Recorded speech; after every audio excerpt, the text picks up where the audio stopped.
अस्सलाम वालेकुम। सीखो उर्दू में आज के अल्फाज हैं उजला, खोट, जाहिर परस्त और बेबसीरत। उजला यानी सफेद, बना ठना, वाइट और प्योर।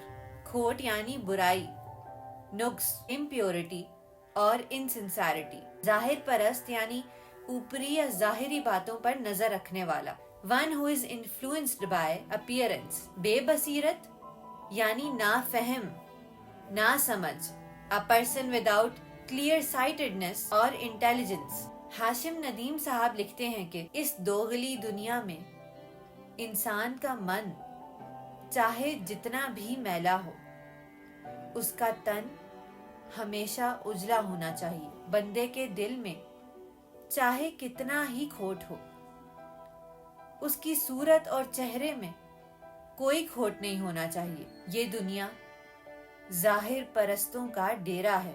रूह का उजलापन और खूबसूरती परखने वाली आंखें इन बेबसीरत लोगों के पास कहाँ।